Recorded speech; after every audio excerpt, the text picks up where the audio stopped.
ദേ നോക്കിയച്ചാ, ഞാനിപ്പോ സംസാരിച്ചിട്ട് വന്നേ ഉള്ളൂ. ഡോക്ടർ ഇപ്പൊ ഇങ്ങോട്ടേക്ക് വരും. കുറച്ചു നേരത്തേക്കെങ്കിലും ഒന്ന് ക്ഷമിക്ക്. അല്ല അത് ഞാൻ അല്ലല്ലല്ല, അത് എന്താ എടി, നീയെങ്കിലും ഒന്ന് പറഞ്ഞു കൊടുക്ക്. അമ്മയെ അച്ഛൻ വിളിക്കുന്നു. ആ ഇങ്ങതാ. ഹലോ, എന്താടി നടക്കുന്ന അവിടെ? അച്ഛൻ ദേ വീണ്ടും മൃദംഗം വായിക്കാൻ തുടങ്ങിയിട്ട് നിർത്തുന്നേ ഇല്ല. ഭയങ്കര ശല്യ.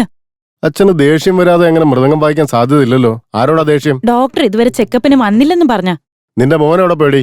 മെഡിക്കൽ ഷോപ്പ് വരെ ഒന്ന് പോയേക്കുക. ശരി ശരി. ആ എന്നാ ഞാൻ വെക്കട്ടെ. വെച്ചേക്ക്.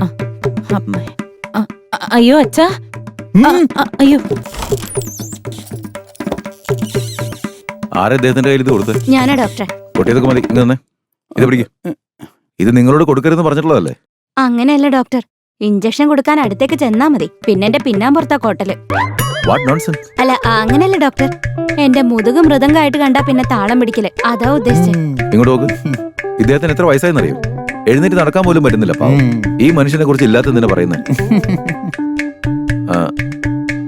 രാവിലെ നടക്കാൻ പോയിരുന്നോ? ആ നടന്നു ഡോക്ടർ, ഞാനാ ഇദ്ദേഹത്തെ നടക്കാനായിട്ട് പുറത്തേക്ക് കൊണ്ടുപോയത്. Very good. ഇതെവിടെ നോക്ക്. ഞാൻ തരുന്ന മെഡിസിൻസ് ഒക്കെ കറക്റ്റ് ആയി കഴിച്ചോണം. ഒരു മാസം കഴിഞ്ഞ് എന്നെ ഒന്നൊന്ന് കാണണം. ഉറപ്പായിട്ടും വന്നോളാം. പിന്നെ മാഡം, അദ്ദേഹത്തിന് വേറെ കുഴപ്പമൊന്നുമില്ല. ടെൻഷൻ ആവുന്ന കാര്യങ്ങളൊന്നും അദ്ദേഹത്തെ ഇപ്പൊ അറിയിക്കണ്ട. ഓൾറെഡി ഒരു ഹാർട്ട് പേഷ്യന്റ് അല്ലേ, നല്ലതുപോലെ ശ്രദ്ധിക്കണം. എന്നാ ശരി, ഞാൻ പോട്ടെ. ഇവിടെ നോക്ക് സാർ, ഒരു 20 ദിവസത്തേക്ക് പഴയതുപോലെ അമ്പലവും കുളവും എന്ന് പറഞ്ഞ് കറങ്ങി നടക്കരുത്. പ്രായമായി വരല്ലേ, വീട്ടിലിരുന്നുള്ള പൂജയും കാര്യങ്ങളൊക്കെ മതി. ഇനി മുതൽ അങ്ങനെ ആവാം. എന്നേ പോട്ടെ. മഹേഷ്, 204 പേഷ്യന്റ് എങ്ങനെയുണ്ട്? എത്ര മണിക്കാ ഡിസ്ചാർജ്? 11 മണിക്ക്. എങ്കിൽ ശരി, 500 രൂപ അടച്ചിട്ട് വാ. അതെ, എത്ര മണിക്കാ ഡിസ്ചാർജ് പറഞ്ഞിരിക്കുന്നത്? 11 മണിക്ക്. ശരി, പോകുമ്പോ 200 രൂപ തന്നിട്ട് പോണേ. ഹലോ, അല്ല നിങ്ങളുടെയൊക്കെ ഉദ്ദേശം എന്താ? ഗവൺമെന്റ് ഹോസ്പിറ്റലിൽ ചോദിക്കുന്ന പോലെയാണല്ലോ ചോദിക്കുന്നത്. ടിപ്സ് ഞങ്ങളുടെ ഇഷ്ടത്തിന് ഞങ്ങൾ തരണം, അല്ലാതെ നിങ്ങളായിട്ട് ചോദിക്കാൻ നിൽക്കരുത്. അതിന് നിങ്ങളോട് ആരാ ടിപ്സ് ചോദിച്ചേ? എന്നോട് നിങ്ങളുടെ മകൻ രാംദാസ് കണവണാന്ന് പറഞ്ഞ് 200 രൂപ കടം വാങ്ങിച്ചായിരുന്നേ.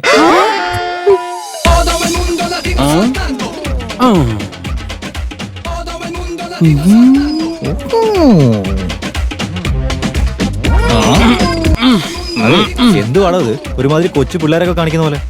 ബോസ്, ഞങ്ങളുടെ ശരീരം മാത്രമേ വളർന്നിട്ടുള്ളൂ, മനസ്സിപ്പോഴും കുട്ടികളെ പോലെ തന്നെയാ. ആ രാമ അവിടെ പോയി? അമ്പലത്തിൽ പോയിരിക്കാം.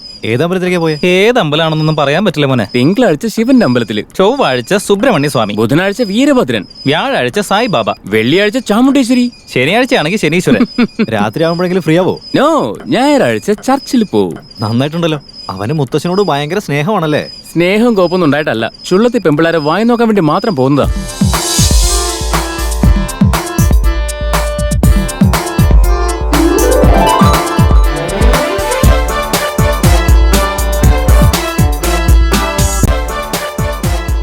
ഈശ്വര, പരമേശ്വര, ഭഗവാനെ, ആപത്തൊന്നും വരുത്താതെ കാത്തോളനെ. എത്രയും പെട്ടെന്ന് എന്റെ കല്യാണം നടക്കണം. ഒരു വഴി കാട്ടിത്തരണേ, മറന്നുപോവല്ലേ. ദേവദേവായ നമ, ശ്രീകണ്ഠ സൗഖ്യായ നമ, ഈശ്വരായ നമ, ഓം അംബികാനാഥായ നമ, ഓം രുദ്രായ നമ, ഓം നമഃ ശിവായ. എന്റെ ദൈവമേ, ഈശ്വര പരമേശ്വര, എന്റെ കല്യാണക്കാര്യം മറന്നുപോവല്ലേ. ശ്രീകണ്ഠ. ഓം നമഃ ശിവായ. ഓം നമഃ ശിവായ. ഇത്ര വലിയ ഭക്തനാണോ? എന്തിനാണാവോ ഒറ്റക്കാലിൽ നിന്ന് തപസ് ചെയ്യുന്നത്? ഭക്ത മോനെ, വിളിച്ചത് ഞാനാ, ഈശ്വരനല്ല. ഈശ്വരൻ വിളിച്ചതായിട്ടാ എനിക്ക് തോന്നിയേ. അതെ മോനെ, ഇന്നത്തെ ഈ കാലത്ത് പൂജാരിയെ വിളിച്ചാ പോലും വരില്ല, പിന്നെ ഈശ്വരനെ വിളിച്ചാ വരും തോന്നുന്നുണ്ടോ? ആരതി തൊഴുതോളാ.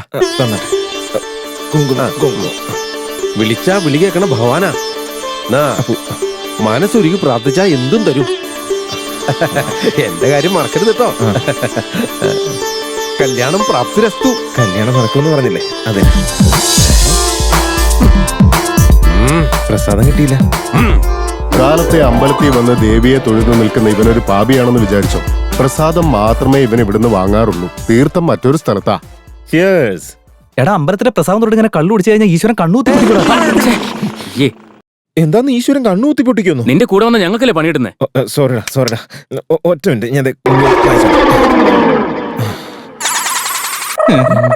ഒറ്റ വലിക്ക് അടിച്ചു തീർക്കാണല്ലോ. ഞങ്ങൾക്ക് കുറച്ച് ബാക്കി വെക്കടാ. ഇതിപ്പോ അതിലുള്ളതെല്ലാം നീ തന്നെ ഊരി കുടിക്കാൻ പോവാണത്.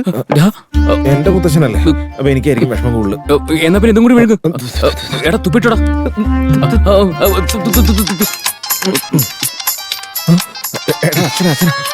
സമാധാനമായിട്ട് കുടിക്കാൻ സമ്മതിക്കില്ല. അച്ഛാ, മോനെ നീ ഇതെവിടെ പോയതാടാ? മെഡിക്കൽ ഷോപ്പിലേക്ക് വന്നതാ അച്ഛാ. നമ്മുടെ റേഞ്ചിന് ഗവൺമെന്റ് ആശുപത്രി അല്ലേ മോനെ പറ്റിയത്? എനിക്കും അത് തോന്നിയായിരുന്നു.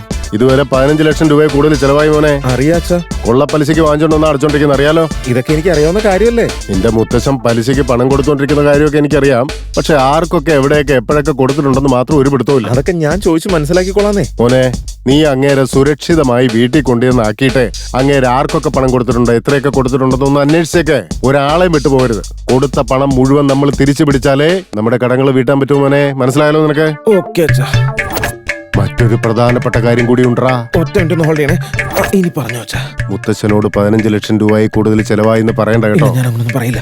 നിനക്കറിയാലോ അങ്ങേര് ബർഗറും പിസയൊക്കെ കണ്ട വെള്ളം ഒലിപ്പിച്ച് നടക്കുന്ന മഹാദരിദ്രവാസിയാണെന്ന്. അതൊക്കെ എനിക്ക് അറിയാവുന്ന കാര്യമല്ലേ.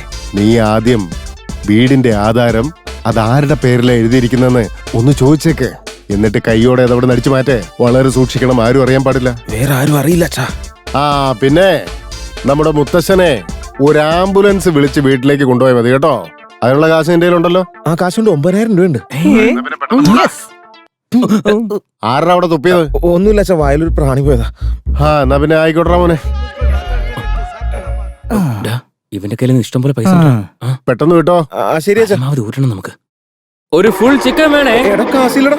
പിന്നെ നിന്റെ 9,000 രൂപ ഉണ്ടെന്ന് പറഞ്ഞു. അപ്പൂപ്പൻ ആംബുലൻസ് കൊണ്ടുപോകാനുള്ളതാ. ഇവൻ എന്തൊരു പൊട്ടണം നോക്കി. ഒരു പ്രശ്നമില്ലാത്ത ആളെ എന്തിനാണ് ആംബുലൻസ് കൊണ്ടുപോകുന്നത്? ഒരു ലോക്കൽ ടാക്സി വിളിച്ചാ പോരെ? പൈസ അധികം ചെലവാവില്ല. ഇല്ലാത്ത സൗകര്യങ്ങളൊന്നുമില്ല. കുളിർമയുള്ള AC. വീട്ടിൽ പോയി നല്ല ലക്ഷറീസ് ആയിട്ട് അങ്ങോട്ട് ഇറങ്ങി കഴിഞ്ഞാ സ്വർഗീയ രഥത്തിൽ പോകുന്ന സുഖമായിരിക്കുംടാ. ഒരു ഫുൾ ബോട്ടിൽ വേണേ. ഒരു ചിക്കൻ ഫ്രൈ കൂടി എടുത്തോടേട്ടാ. അച്ഛാ പതുക്കെ സൂക്ഷിച്ചു നടക്കേ. ദേ അവിടെ ഇരിക്കും. മുത്തശ്ശ ഇവിടെ ഇരിക്കും. ഇരുന്നു പതുക്കെ.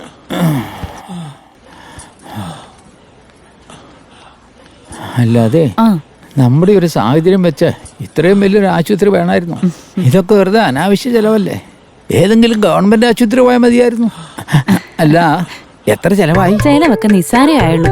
അതിന്റെ കാര്യം എന്താന്ന് വെച്ചാലേ, നിങ്ങളുടെ മോൻ ജോലി ചെയ്യുന്ന കോടതിയിലെ ജഡ്ജില്ലേ, അദ്ദേഹം ഈ ഹോസ്പിറ്റലിന് വളരെ വേണ്ടപ്പെട്ട ഒരാളാ. അതുകൊണ്ട് മെഡിസിൻ എത്ര രൂപ ചെലവാകുന്നോ അത് മാത്രം കൊടുത്തിട്ട് പോകാനാ പറഞ്ഞത്. സത്യമാണോ?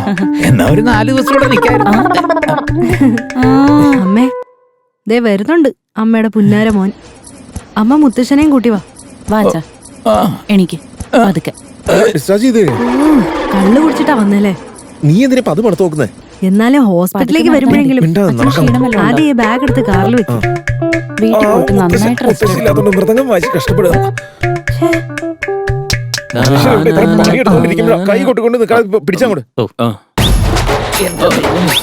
അയ്യോ എന്റെ ദൈവമേ, നിന്റെ അച്ഛൻ ആംബുലൻസ് വിളിച്ചോണ്ടിരാനല്ലേ പറഞ്ഞത്? നീ എന്തിനാ ടാക്സി വിളിച്ചിട്ട് വന്നേ? ഇവിടുന്ന് സമാധാനമായിട്ട് പോവാലോന്ന് കരുതിയിട്ടാ. എടാ എന്താ ഈ കാണുന്നേ?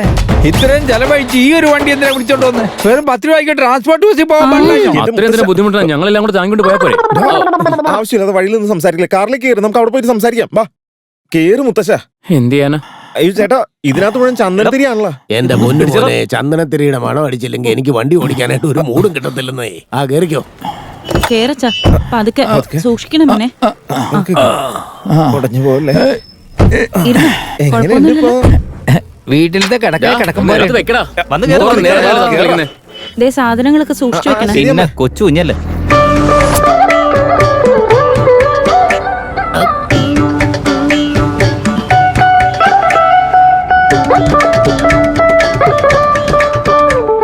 ഇയാളെന്താ കാർ ഒരുമാതിരി കാളവണ്ടി ഓടിക്കണ പോലെ ഓടിക്കണേ? എന്താടാ അയാൾ സ്പീഡിൽ പോകത്തിന് എന്റെ കാലം എന്തിനാ ചവിട്ടുന്നത്? എന്റെ കാലം ആക്സിഡന്റാ. എവിടെ താൻ ഇതിനു മുമ്പല്ല ട്രാക്ടർ ഓടിക്കായിരുന്ന? സ്വർഗത്തിലേക്ക് ശവം കൊണ്ടുപോകുന്ന വണ്ടി. വണ്ടി കടന്നു. എന്തുവാടാ അതിന് നീ ഇത്രയ്ക്ക് ഞെട്ടേണ്ട ആവശ്യം എന്താ? ജനിച്ചു കഴിഞ്ഞ ഒരു ദിവസം ആരായാലും ചാവാനല്ലേ പോകുന്നത്? സ്പീഡിൽ പോ. കുറച്ച് സ്പീഡ് കൂട്ടിന്ന് വിചാരിച്ചു ഒരു ലോൺ അടിച്ച് ചാവുന്നില്ല. അതുകൊണ്ടല്ല സാർ, ഞാൻ കൈക്കൂലി വാങ്ങിയപ്പോ എന്റെ കൈയോടെ പിടികൂടി. അയ്യോടാ പാവം. അത് കഴിഞ്ഞ് ഞാൻ എടുത്തൊരു സെക്കൻഡ് ഹാൻഡ് വണ്ടിയായിരുന്നു. ഇന്നാണ് ആദ്യം നടക്കിയത്. അതിപ്പോ യാത്രക്കാർ നിങ്ങളാണ് സാർ. നിന്റെ ഈ ദാരിദ്ര്യം പിടിച്ച കഥയൊന്നും നിർത്ത. കാരണത്ത് മൃദംഗം വായിക്കാൻ പറ്റിയിരുന്നല്ലേ ഉള്ളൂ. അറ്റ്ലീസ്റ്റ് ആ FM എങ്കിലും ഒന്ന് ഇടാ. ശരി സാർ. പോകട്ടും പോടാ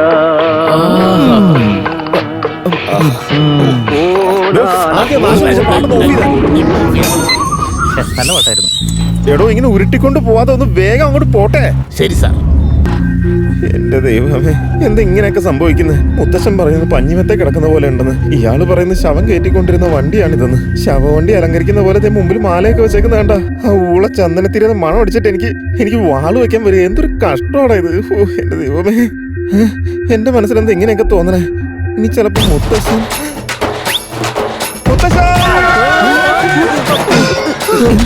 എന്താടാ എന്നാ പറ്റിയ?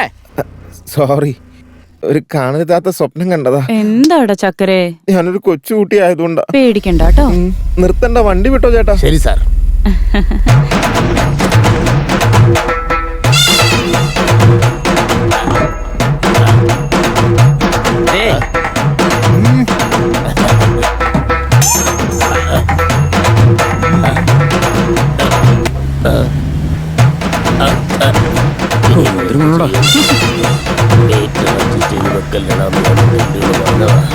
വണ്ടിയുടെ ടയറിനെ കണ്ട് വേഗത്തിലാണ് ഓടുന്നത്. ഇതോടുന്ന ഓട്ടം കാണുമ്പോൾ എന്റെ ജീവൻ പോകുന്നതാകുന്നത്. പാവം, ഇന്നിപ്പോ ഹോസ്പിറ്റലിൽ ഡിസ്ചാർജ് ആയി വരുന്നത് വീണ്ടും ഹോസ്പിറ്റലിൽ കയറ്റേണ്ടി വരുമെന്ന് അതുകൊണ്ട് ഇവങ്ങാനും കണ്ടിട്ട് ഇങ്ങനെ ഹാർട്ട് അടിച്ച് പോവതാ എന്റെ പേടി. ഒന്ന് ക്ഷമിച്ചിരിക്കും മുത്തശ്ശ, നമുക്ക് വേഗം അങ്ങ് പോയേക്കാം.